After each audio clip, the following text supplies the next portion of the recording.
Well, well, well. Would you look at that?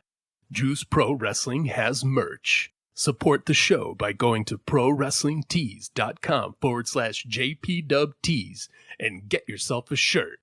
Enjoy the show.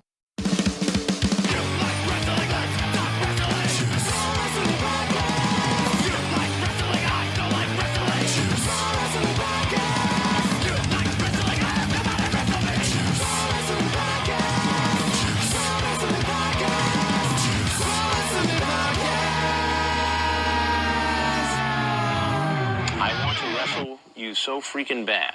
Wrestle me. Welcome, everybody, to Juice Pro Wrestling Podcast, episode 177.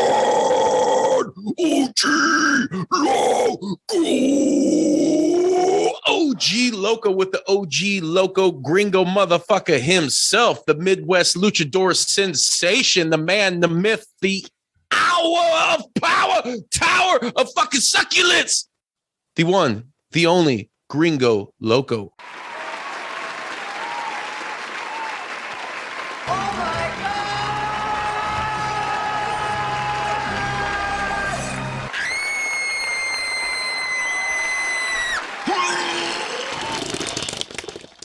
How are you doing tonight, brother? I gotta give it to you, man. That was probably the best intro that I have ever received in my career for a podcast, bro. For sure. Thank you. I'm flattered. Absolutely, man. I just came from a training session with a bunch of people that you wouldn't even imagine would be in a ring together tonight from all companies all around the world. It just randomly happened on a Monday and feeling pretty good, man. How are you guys? Dude, I'm fucking feeling great. I'm just sitting here drinking a Modelo and hanging with Sretton and you and hearing about all this crazy lucha action that we're getting ready to fucking talk about. It's a good time to be alive, brother. What can I say? What a great time, especially as a wrestling fan, as a wrestler. Probably the second coming of a golden age in wrestling. Oh yeah, no doubt, man. And dude, you've been a big part of the Midwest scene in that second coming of professional wrestling in the independents, man. Dude, you're fucking everywhere. I know me and Sretton have seen you at Warrior Wrestling. Correct me if I'm wrong, but you've done Black Label too, right? Because I'm pretty sure I've seen you at Black Label. Yes. Freelance, fucking, you name it, anywhere around here, dude, and MLW as well. And just out the gate, let me ask you, so what's, as far as MLW goes, you still working with them, or how's that shit going? So I initially signed for and in 2 weeks that contract will be up, so we'll just have to see what happens exactly with regardless of what happens in the end. It was a great time, a great experience there, and I just have to see what the next step is for me, but nothing but positive vibes from MLW. Bigger company, bigger promotion. It gave me that experience to be on live TV a couple times. It's a whole different rack of nerves when it's live TV like that. And a lot of fun, man. I have nothing negative to say about them. Hell yeah. Let me ask you this. If you were to go anywhere else, is there anywhere in particular that's on your radar? I think primarily, they're making a lot of noise and they have a lot of people in their locker room. But I think I would definitely fit in with AEW's locker room just because 95% of them are my friends from like different chapters of my career. Like, for example, Angelico, as they call him. I mean, he's one of my best friends. I've trained and just wined and dined with the Lucha Brothers, all around the United States. So they're really good friends. A lot of the top people there are my really good friends. So, it just seems more fitting that I would, attempt to go there, but we'll just have to see how everything plays out. Yeah, for sure, man. I mean, it'd be a hell of a lot of matchups. What about as far as like getting down? You got anything coming up in Mexico or anything like that? Yeah, I have a couple. Well, I haven't really been able to do anything else besides MLW while I was under contract, but that door might open rather quickly. So I have to see, where the route takes me. There's always these forks in the road for professional wrestlers to kind of see where they're going to go, and I just hope I choose the right one. I mean, New Japan would be obviously a huge bucket list for me. I mean, I think that New Japan has like the most solid work and workers that I've ever seen. I mean, I think anybody would say that it's like perfect professional wrestling, I call it. But I mean, I'm just such a more experienced wrestler after the MLW experience that I'm interested to see actually which way the cards will crumble, so to say. I just want to see what else is out there. So I'm excited. Now, when we're talking more experience, I mean, obviously there's the physical acumen that you display in your skill set in the ring. But now, are we talking too? Because with MLW, who was a TV brand, they put out a TV product. As far are you referring to like as knowing like camera like shit and how TV shot, how to work TV essentially? Because it's different, folks, boils and ghouls, believe it, than just working like an indie show where you're going out and just wrestling your ass off. You're having to know points that you probably got to look at hard cam or any of that shit, Yeah, all of that. Like, even I remember the first time I walked into the Chicago arena where they ran for the first time. I was wrestling Marco Stunt, and the bell rung, and I remember all of the real ring lights were on, and you get hot really fast. It was right away. I knew like, oh, this is a bigger time thing, and it was it got me out of my comfort zone for sure because I wasn't used to it. So I was completely uncomfortable with the whole thing. But I mean, you get used to it. But yeah, like you said, like there's definitely like restrictions and timing, and you got to get out when you got to get out. It's time to go home and stuff. I mean, obviously they have what they want to do, and you have to do it to the T. It's not as free as indie wrestling, but I think that's why indie wrestling is so fun, because there's no limitations and no rules really, depending on where you're working. So you always try to find the fun in each route that you take. Oh yeah, for sure, man. Dude, you're taking a hell of a lot of routes, dude. You've been in the game for what, 2 decades now?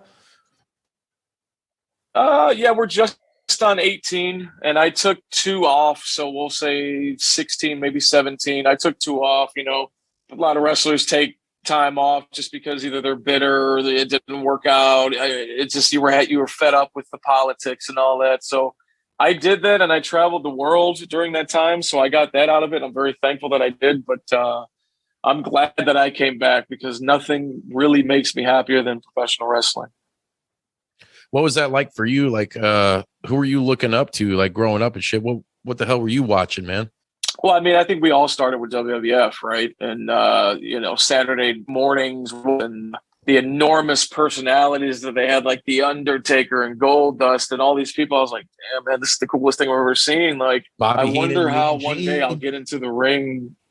Yeah, that goes back a little farther. But I came in around like WrestleMania 12 with the casket match.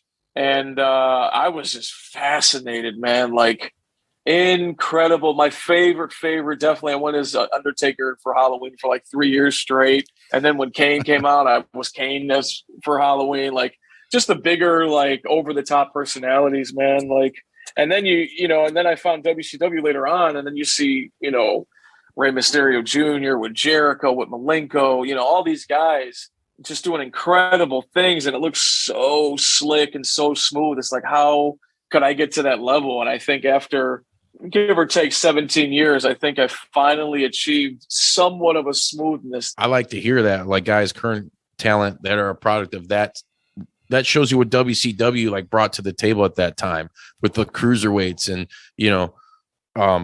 Eddie Guerrero and Rey Mysterio and Hoovy and all those guys. And it was groundbreaking. And yeah, you had them. ECW had a lot of those guys beforehand, but they didn't have the platform, so it's cool, man. It's very respectable and awesome because, dude, that's my generation too, like to see dudes coming up and doing that because of them cats, the Jerichos and Malenkos and Guerreros and all that shit. And you're getting that lucha to you at such a young age and you pursue it. And now you're one of the best to do it, like that's fucking cool as shit, man. Man, I mean, I'll tell you another cool thing, and I mark out every time. I was looking through them the other day from WhatsApp, and like you said, you're looking up to these guys as you're a kid, and they're doing these amazing things. But like in my WhatsApp messages right now, it's like Hoovy, Super Crazy, Psychosis, Conan, like. It's just unbelievable that like almost on a daily basis, it's a checking in or a hello or doing some kind of business. Like it's really incredible. It's just like, how is this my life right now, man? What's K-Dog like, man? You ever kick it, party with him? Yeah, he's a really serious dude. But then once we get that moto running, man, it's a very fun Regalos de time, bro. Mota. We start to get into some deep talks and talk about the past and the present and also the future and like where he wants things to go and with who, and it's really fun, man. He also served the country for a bunch of years before he got into the wrestling business, so he has stories about being a veteran too. So I always pick his brain about that. Oh yeah, down in Mexico, I knew a dude. I think you have like at a certain age, you gotta like enlist. Like that's pretty fucking crazy, man, to hear all that shit. And dude, and Conan was huge. I mean, dude, he was like Mexico's Hulk Hogan, you know, like that's crazy. Yeah, he was jacked. I know you've probably seen pictures, but my God, bro. Like the biggest dude ever, the most over. He had those bloody, like violent storylines with Paraguayo, rest in peace. And like just really, really groundbreaking stuff back in the day, man. Like filling arenas. Those were the like magical days of wrestling, you know? Dude, totally, man. Totally. You ever get down any gaming, any of the old school wrestling games or any shit like that? Yeah, I mean, obviously, dude, like, I don't think any wrestling game even comes close. Like, I look at all these kids now, they're like, oh, 2K21 or whatever. I'm like, dude, it's all about No Mercy, man. It's all about No Mercy, NWO, WCW, Revenge. Like, come on, man. Like, nothing really beats I mean, obviously it beats it, but, like, not actually. Like, the gameplay, I remember, man, almost cutting school to play that game all day, you know? Dude, yeah, we would get it like a bunch of Ice House and, like, fucking drink them and play, dude, to the wee hours in the morning. Dude, sometimes if you, especially on the 64, you get 3 or 4 guys in a ladder match. That shit was fun, dude. Fucking real fun. God. So we'd be up all night. Man, I got to go to school, like marching band or something in the morning, like kind of hung over, like fuck, No Mercy till 2 a.m. Man, one of my favorite parts of that game was when you were creating your character and you can go through the move list and be like, oh my God, that's sick. And I think that like a lot of the indie scene came from those games, dude, because it's all these moves that were done already. Yeah, like it's clearly that's what happened. Yeah, no doubt, dude. That's fucking yeah, dude. I totally agree with that, man. This generation that has came up is totally No Mercy. I that's why, dude, I can't wait to see what like the AEW game's gonna be like, because you know the hype they're putting out there is that you know they're going to capture the essence of No Mercy. You know, they got the guys working on it, you know, Aki, like, holy shit, you know, and Ukes. It's like something to really get excited about. I will be picking that up for sure. Yeah. Cause imagine man, it's like, let's go. You know, the creative suite in like 2K. And that was to me, the really only good thing I liked about the recent entries. It got too like difficult, you know, it's like, quit 2K. If you play NBA 2K, they're always changing up the controls every year when they get it right, and then they gotta go fucking it up because realistically, what can they get you to spend another $70 to $100 on every year? You know, the graphics ain't getting fucking better. It's frustrating, of course. Yeah, paying for a roster and shit. You know, like give me something that has a great creative character. Absolutely. And that's what they had. The community downloads where you can make. You know, you could be in that game. Any of the guys on the independents. There's a ton of them in the creation suite in there, and some of them are just fucking spot on, man. Spot on. All right, that's what I was gonna say, man. Like, it's exactly the gear. It's exactly the arm bands and the arm things. Like, it looks incredible. They do like a facial recognition shit too. Like some people, it's like their actual faces, the wrestlers on there, man. It's nuts what they do. So if we could get that in an AEW game that plays like No Mercy played, where you pick it up and you just fucking now you're cracking some good beer and staying up till 2 a.m, fucking doing ladder matches. I could definitely see myself canceling wrestling bookings and staying home and playing that. Dude, no doubt, man. Those were the days, man. So what else do you like to get down to in your personal time, man? What kind of music and shit are you up with? Oh yeah, man. So I'm a really big dubstep head, bro. I like really heavy bass stuff, which is funny because I'm the bass god, but it's the other bass. It's BASE. So Warhorse, to drop a name, actually came up to me. He was like, "You ever think about changing it to BASS and just still do the bassing in the ring, but you're like the bass. God damn, that's not a bad idea, bro. So I'm there might be a name change coming up, just one letter, but yeah, I if I'm not wrestling, I'm doing dubstep concerts somewhere or finding the nearest show.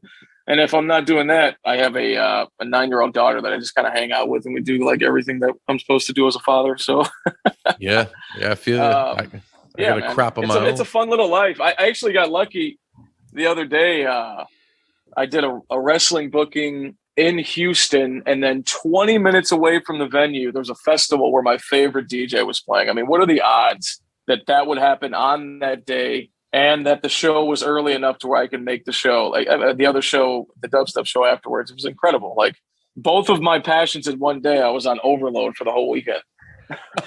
Dude, I'm a fucking death metal grindcore kid, right? I do vocals in the band.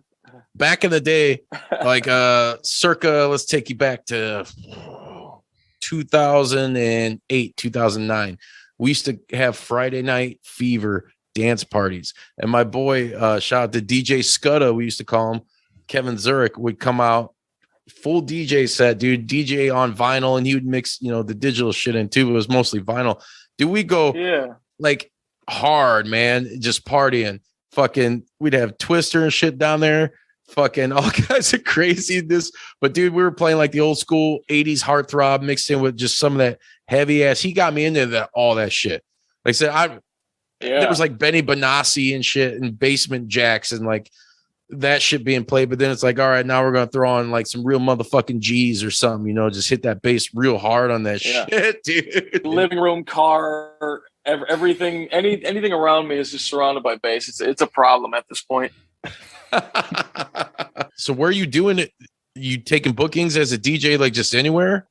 Yeah. I mean, right now, so on top of it being in my living room and my car, I started throughout the pandemic. I started a lighting, audio, and like DJ group, and we do it all. Like we bring the entire party to wherever you're needed, and we kind of just rock the house, man. It's like something that we just kind of gravitated towards because we needed an outlet. We were in the house for, I don't know, 8 months. And so I've just bought all this stuff. Like I had money saved up. I was, let's just try this. And like, now we do like the sound and lighting for Galli. We do like our own little concerts here and there, 50 or 60 people, but like we're an unknown group. So like, that's like a success for us. And we're kind of moving around, man. We have like this, we have a couple gigs coming up, man, randomly. Like, we just need like a DJ and one speaker and lighting. Like, it's like, well, that's what we do. And then we just kind of show up, man. It's awesome. It's like I found another passion out of like being at home forever. No shit. You got to find another.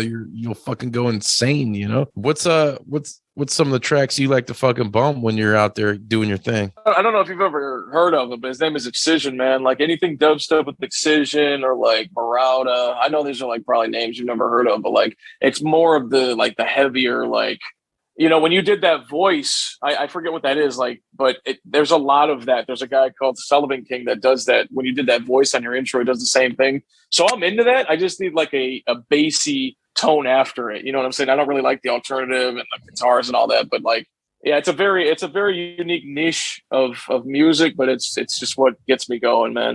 It's been my favorite type of music since I can remember. And now it's like getting like its shine in life. Like people are really starting to gravitate towards it, but I've been a fan of this my whole life. So it's nothing new to me. What about movies and shit, man? What kind of movies you into?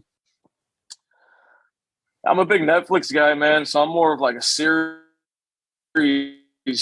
of time or on these flights. And like, first one that comes up is obviously Breaking Bad. You got Ozark, you got Sons of Anarchy, stuff like that. But then like on the other side of stuff too, man, I like Kissing Booth and romantic comedies randomly. Like it all depends on the day and the mood, I think, man. How about you? What do you like?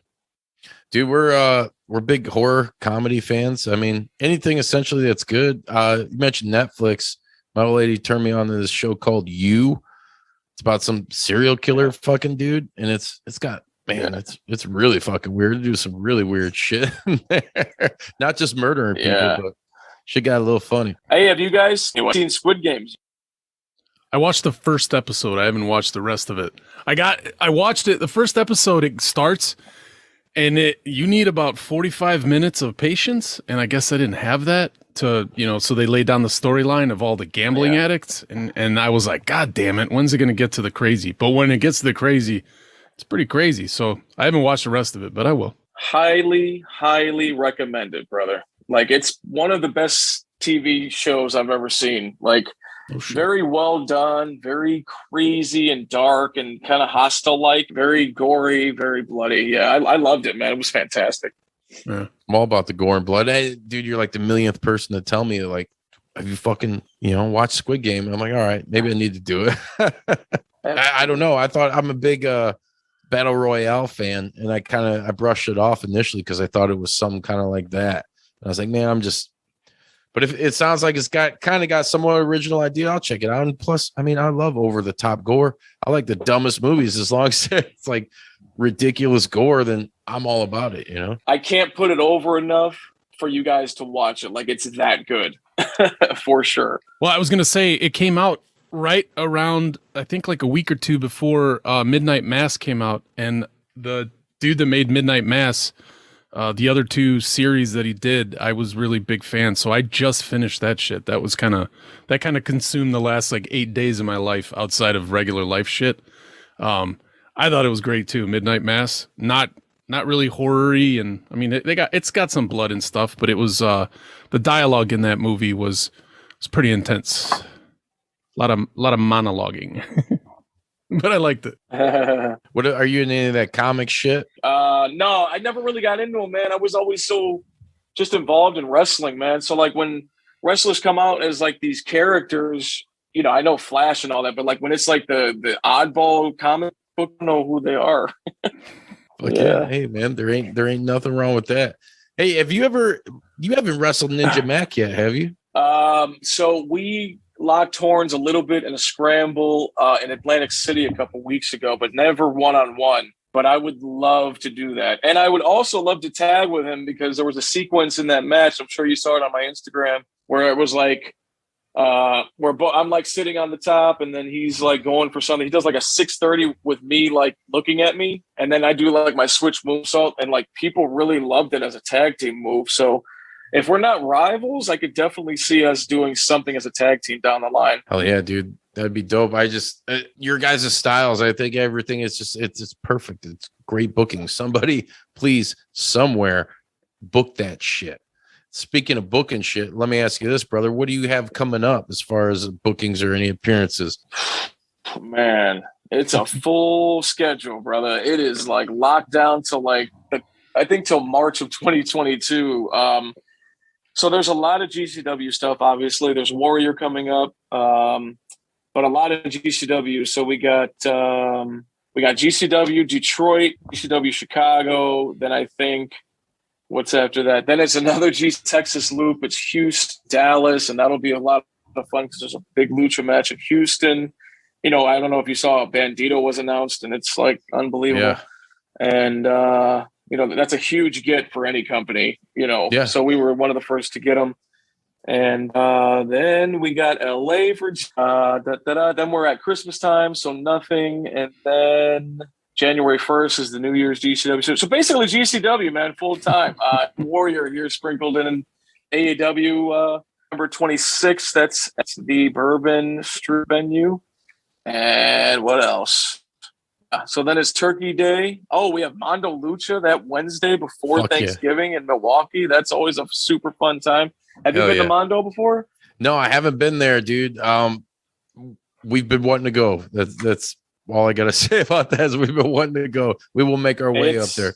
You want to talk about like a Super Bowl atmosphere of like wrestling? That is the one to go to because it's like they're one huge show of the year and everybody shows up, gets drunk, and like yells the entire night. It's awesome. Yes, dude. Mondo Lucha's put on some fucking great cards too, dude.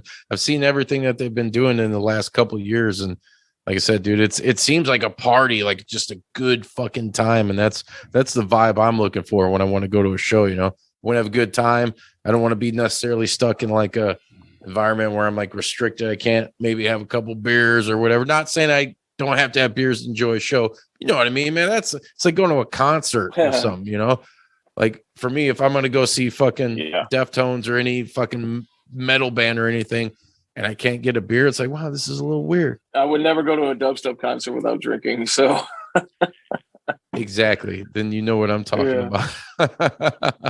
But yeah, Well, it's a busy schedule, man. It's gonna be rocking, man. Absolutely. I can't be more grateful for the way my life is turning out right now. It's been a lot oh of yeah, dude, fun. you're killing it, man. So apparently the last month with the guests and stuff we've been having, it's almost like a kiss the guest's ass bit, but I don't mean to do it that way because I don't kiss ass.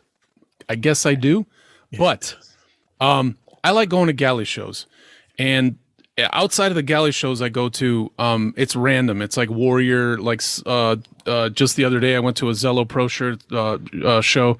It was my first one. Dude, it's always a treat when I find out, when I don't know that you're there and I get to watch you perform. I am a fan. I like watching you move. I also am fascinated with, I don't speak Spanish. I found out last night that not only do you speak Spanish, but you got a couple songs under the belt because you did a little ditty, you sang a little song for the crowd. But I'd like to say, dude, thanks, man. Like, it's always entertaining. And then the shit you can do, like, my first experience with you was the first Warrior show I went to probably like 2 years ago now. I didn't know anything about any wrestlers. So you were one of the first people at those early Warrior shows. When you got out there, you realized just how strong the indie fandom is and the pro wrestling fandom is, just period, in Chicago. And that was reflected off of the way that the crowd reacted to you. Their Gringo Loco chants, clapping, just reacting to the fact that you were there. Like, the match didn't even start and people going ape shit. And I remember Wallace was going ape shit and some of the other guys. I like, it's no knock against you. I didn't know. I wasn't watching much wrestling at the time. And like, you were the introduction, one of a few wrestlers that introduced me to the excitement of this new, like you guys already said it, of like this new possible golden age, which we that do the fucking podcast, we also believe that. Like, we believe that is a fucking special time that might actually eclipse by far, mainly because of the attention span of new crowds. Like, new crowds have like a 3-second attention span. Instagram, Twitter, social media, live shit. Yeah. And pro wrestling, outside of concerts, pro wrestling is one of the few places you could fucking go and sit down and watch this awesome piece of live entertainment and watch these guys like risk everything and entertain you and beat the shit out of each other.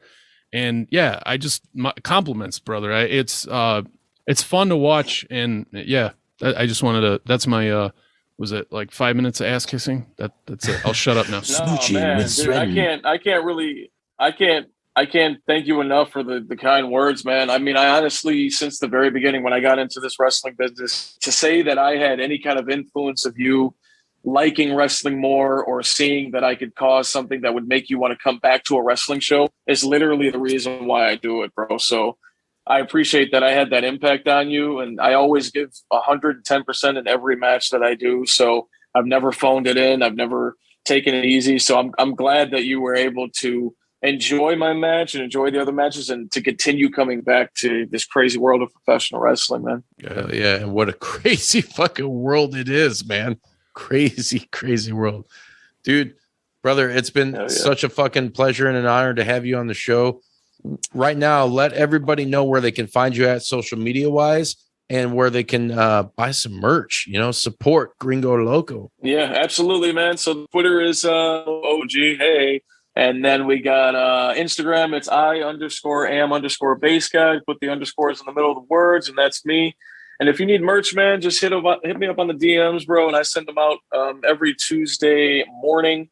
Whenever orders come in, man, I got all sizes, all shapes, all pins, all colors, all stickers. I got it all, man. So, and obviously at every indie date, there'll be a little merch table set up, and I got all the stuff there. So I'm just trying to come out with newer stuff, newer logos, newer designs. I mean, I think we all try to do that, but I'm trying to get like really nicer stuff, really quality stuff. So keep an eye out at any indie show, and man, I hope to see you guys soon. Hell yeah, be banging in them Gringo Logo soft tees. That's Hell right. Yeah, because you guys know you love them. Gringo, once again, thank you so much for coming on the show, dude. I had a fucking killer time. Sweat and love kissing your ass, and not love watching it. Kind of, I don't know if that's a cuck or what, but hey. Follow us on all social media, Instagram, Facebook, Twitter. Sometimes I post some bullshit on TikTok, but I really don't care about it.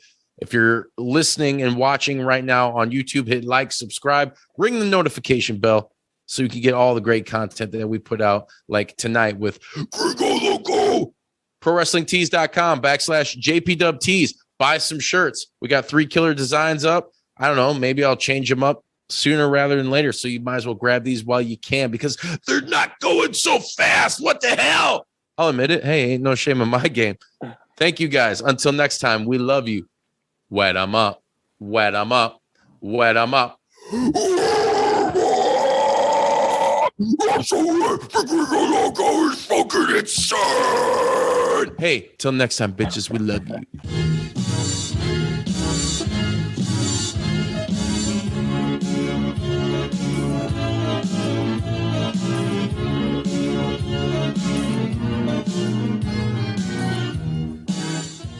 You gonna do sex to me? Did you like that video? If so, be sure to hit like and subscribe and check out more killer content from your boys at Juice Pro Wrestling. Whoa, yeah!